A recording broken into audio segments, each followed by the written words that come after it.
Welcome to the deep dive.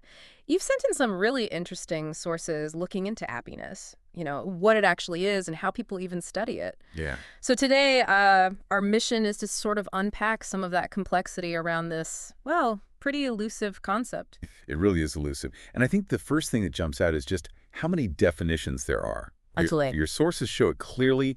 For some, it's just that flash of feeling good, but for others, it's much deeper, like overall life satisfaction or well-being. So the big question is just, what are we talking about? What is happiness? Exactly. And you see different fields tackling it. Philosophy is asking those big what is it questions. Hmm.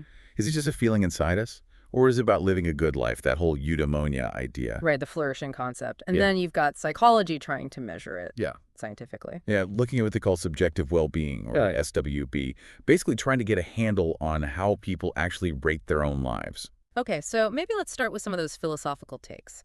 The ones focused more on the psychological state, how we feel. Sounds good. Well, the classic one is probably hedonism, Ah, yeah, hedonism, pleasure versus pain. pretty much. The idea that happiness is basically getting more pleasant experiences than unpleasant ones. Hmm. Feeling good, avoiding feeling bad, both, physically and mentally. Pleasure is the goal. Straightforward. But then there's life satisfaction theory. That sounds different. It is, yeah. Yep. It shifts the focus a bit. It's less about just moment-to-moment feelings and more about your overall judgment, how you rate your life as a whole based on what matters to you. So it's kind of like a report card you give yourself on life. More cognitive. Exactly, a cognitive evaluation. And then there's also the emotional state theory Okay, what's that one? that looks at happiness as your sort of general emotional background tone, more stable than just fleeting joys, your overall emotional condition. Right, a deeper current rather than just the surface waves. And I guess these ideas can blend together. Oh, absolutely. Yeah. That's where concepts like SWB, subjective well-being, come in. Psychologists often use it to combine life satisfaction, The cognitive part. right, in what they call affect balance.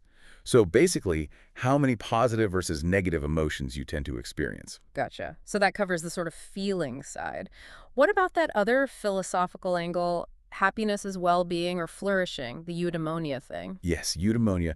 This is a different beast, really. It's not just about feeling good subjectively. Uh-huh. It's more about living a life that's, well, objectively good for the person living it. Think Aristotle. Okay, Aristotle, virtue, potential, that stuff. Exactly. For him, well-being wasn't just a feeling. It was about living a life of virtuous activity, fulfilling your human capacities, over a whole life. It's active. So doing well, not just feeling well, a contrast with hedonism, which sounds more passive maybe, just experiencing pleasure. Precisely. It's about active flourishing versus passive contentment. Now, psychology picks up on similar themes. Well, we talked about SWB, subjective well-being, relating more to that feeling good part, the hedonic side. Right, hedonia. But psychologists also study eudaimonic well-being. This is closer to Aristotle. Mhm. It's about functioning well, living with purpose, meaning, personal growth. Okay, so feeling good versus functioning well, are they totally separate? That's what's fascinating. Conceptually, they're distinct, but empirically, research often finds they overlap quite a bit. People who report high meaning often report high positive emotion, too. Huh. So maybe feeling good and living meaningfully often go hand in hand. It seems that way. Which brings us to models like Seligman's PERMA. Ah, yes, PERMA. That gives a kind of framework, doesn't it? It does. It breaks flourishing down into 5 building blocks. P for positive emotion. E for engagement, being absorbed in things. R for relationships. M for meaning. And A for accomplishment, feeling competent. Exactly. It gives concrete areas to think about. Now, shifting gears slightly, some of the research findings you sent over were really compelling. Oh yeah, that long-term Harvard study, incredible. What stood out to you there? Just the power of relationships. After decades of tracking people, the #1 predictor of happiness, and health, and longevity Mhm. was good relationships. It's profound, isn't it? Really underscores our social nature. Definitely. But then there's that weird finding, the paradox of pursuing happiness. Ah, yes. The idea that actively chasing happiness, especially in certain contexts, can actually make you less happy. That seems so counterintuitive. Why would that happen? Well, the sources suggest it might be linked to cultural factors.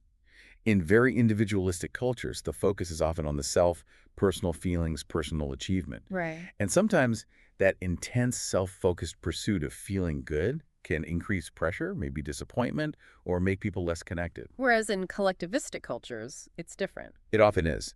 Their happiness might be defined more in terms of social harmony, fitting in, fulfilling your duties to the group. And interestingly, some research suggests that in those cultures, being motivated to pursue happiness is linked to higher well-being, potentially because the pursuit itself is more socially engaged. Wow. So how you pursue happiness and maybe why really matters depending on your cultural background? It certainly seems to, which Yeah. also connects to that final point about toxic positivity. Right.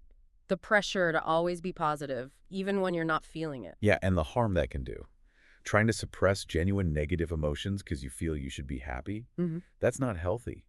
A full life involves the whole spectrum of feelings. So wrapping this up, it's clear happiness isn't just one simple thing. It's incredibly multifaceted. Absolutely. You've got philosophical layers, psychological measurements, biological underpinnings we didn't even get into, and huge cultural variations. Complex. Definitely. And maybe that leads to a final thought for you, the listener. Given that directly chasing happiness might sometimes backfire, Hmm. and knowing how crucial things like connection and meaning are, maybe from that Harvard study, how might focusing more on those areas, relationships, purpose, engagement, indirectly, help cultivate a more, well, fulfilling life for you? That's a great question to ponder. And how much does your own cultural lens shape how you even think about what happiness means? Something to reflect on.